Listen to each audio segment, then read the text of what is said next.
4월 8일 금요일 사순절 33번째 날 새벽 기도회를 하나님께 올려드리겠습니다. 기도하겠습니다.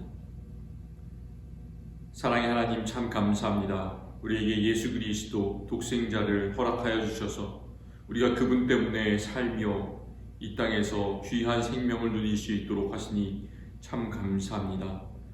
예수님을 따라가는 이 사순절 기간에 우리가 우리의 마음과 생각과 모든 정성을 하나님께 드리며 오직 예수님 한 분만 따라가기로 작정했습니다. 우리의 마음의 소원과 마음의 결단을 주님께서 받아주시고 온전히 예수님만 따라가며 흔들리지 않는 우리 성도들로 주님께서 인도하여 주옵소서. 예수님 이름으로 기도드립니다. 아멘. 다같이 찬송가 185장 이 기쁜 소식을 같이 찬송하시겠습니다. 이 기쁜 소식을 온 세상 전하세. 큰 환난 고통을 당하는 자에게 주 믿는 성도들 다 전할 소식은 성령이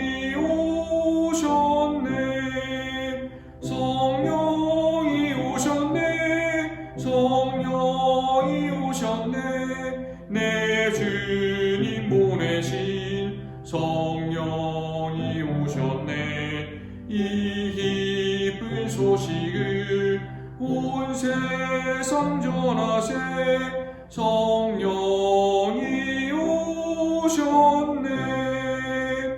만왕의 왕께서 저 사로잡힌 자 다 구원하시고 참 자유 주셨네. 승리의 노래가 온 성에 들리니 성령이 오셨네.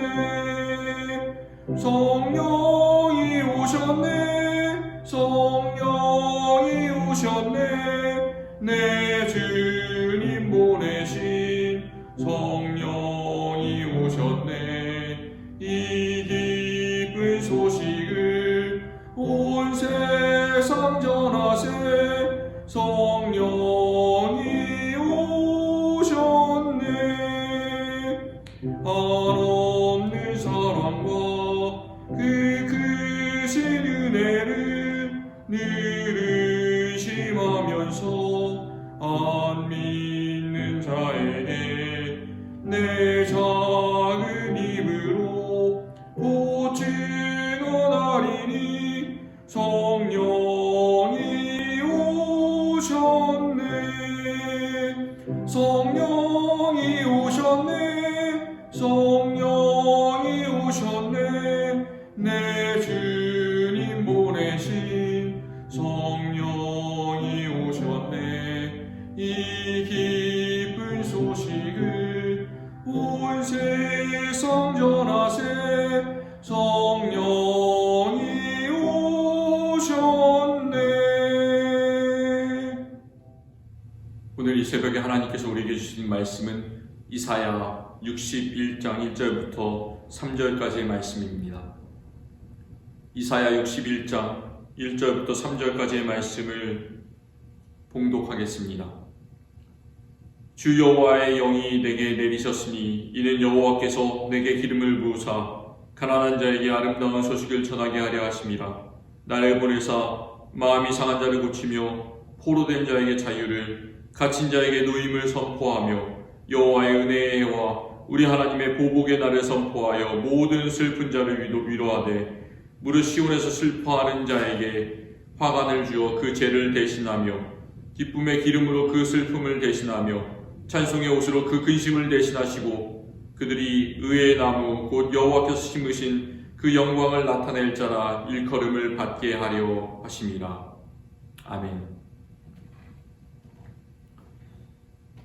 이사야 61장 1절 말씀은 예수님께서 사탄에게 40일 동안 광야에서 시험을 받으신 후에 그가 자라나셨던 곳 갈릴리 나사렛에 있는 회당에 들어가셔서 성경을 펴서 읽으신 예수님의 최초의 말씀입니다.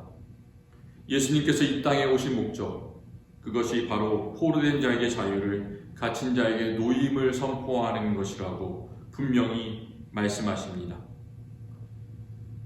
우리는 감옥 안에 갇혀 있지도 않고 감옥에 갇혀 온 경험도 별로 없는데 예수님의 이 말씀을 잘 이해할 수가 없습니다. 저도 마찬가지입니다.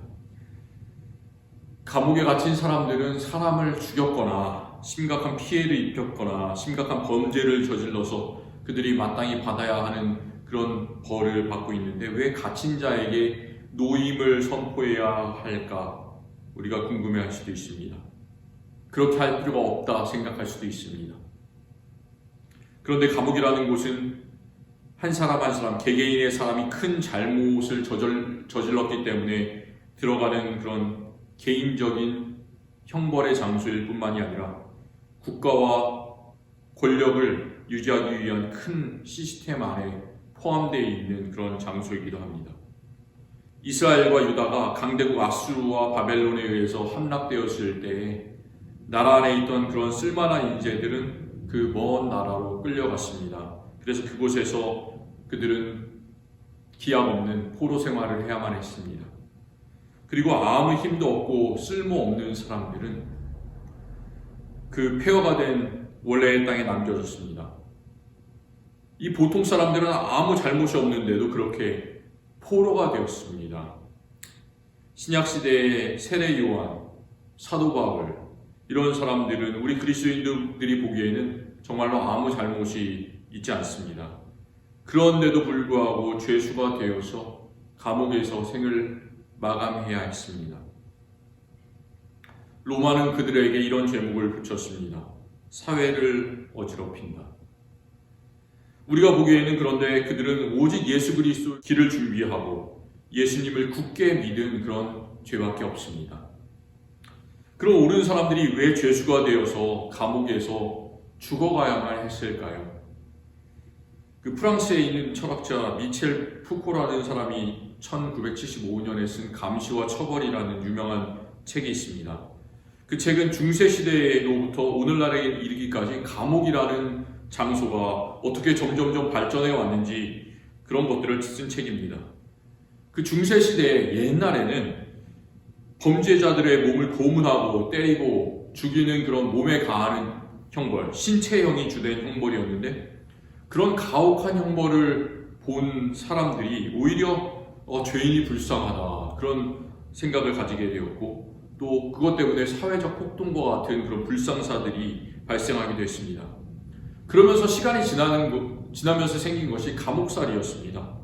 이제 감옥이 발달하기 시작하면서 감옥에서 여러 가지 규율이 생겨나기 시작했고 또 죄수들에게 벌을 주고 그들을 교화하면서도 국가는 다른 사람들에게는 욕을 듣지 않고 폭동도 방지할 수 있는 그런 여러 가지 아주 교묘한 처벌, 그렇지만 옛날보다 훨씬 더 심각한 그런 처벌의 수단들이 생겨나기 시작했습니다.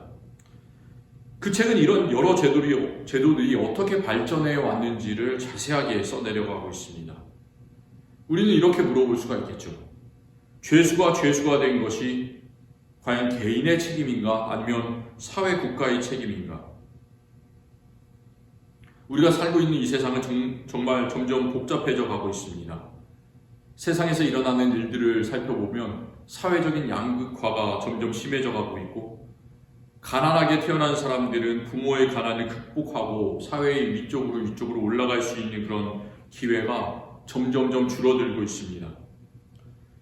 이런 세상에서 예수님을 믿는 사람으로서 살아가는 것은 무엇일까요? 그것은 단지 내 개인의 믿음을 유지하는 것을 넘어서서 우리가 세상에서 일어나는 일에 관심을 가지고 또 세상에서 불의한 일이 있다면 그것을 위해서 그것이 해결될 수 있도록 기도하고 또 우리가 할 수 있는 방법으로 세상에서 예수 그리스도의 구원의 아름다운 소식을 전하는 것을 뜻합니다. 지금 이 시간에도 세상의 많은 감옥에서 죄수들을 위해서 힘들게 애쓰시는 감옥 선교를 하는 목사님들, 선교사님들이 있습니다. 그분의 사역이 진정으로 열매 맺기를 위해서 기도합시다. 더 나아가서 포로된 자가 자유를 누리고 갇힌 자가 노임을 받고 또 슬퍼하는 자가 기쁨으로 채워지는 그런 하나님의 의가 이 땅에 이루어지도록 우리가 함께 생각하면서 기도하기를 원합니다. 내일은 교회에 우리가 오전 7시에 모여서 고린도 후서 5장 17절로 19절 말씀으로 하나님의 은혜를 나누겠습니다. 오늘 하루 슬픈 일 가운데서도 기쁨으로 감옥에 갇힌 것 같은 상황에서도 자유를 누리며 생활하시는 우리 모든 성도님들이 되시기를 기원합니다. 기도하겠습니다. 하나님 아버지 참 감사합니다. 때때로 우리가 감옥에 갇혀 있을 것 같은 그런 어려운 상황 가운데서도 우리에게 기쁨을 허락하여 주시니 감사합니다. 이 땅에서 실제로 감옥에 갇혀 있는 자들, 자유를 누리지 못하는 자들을 생각하며 그들을 위해서 기도합니다. 그들이 다시 자유롭게 되는 주님의 의가 일어나게 하여 주시옵소서. 이 땅에 악한 일들이 일어나지 않고 주님의 선한 일들이 항상 일어나게 하여 주시옵소서. 그래서 정말로 이 땅에 주님의 나라가 이루어지기를 원합니다. 주님의 나라를 방해하는 여러 가지 요소들이 있습니다. 주님께서 그런 것들을 아시오니 사회에 일어나고 있는 여러 가지 악들을 제하여 주시고 이 땅이 하나님께서 기뻐하시는 땅이 되게 주님께서 회복시켜 주시옵소서. 우리가 그를 위해 기도하게 하여 주옵소서. 예수님 이름으로 기도드립니다. 아멘.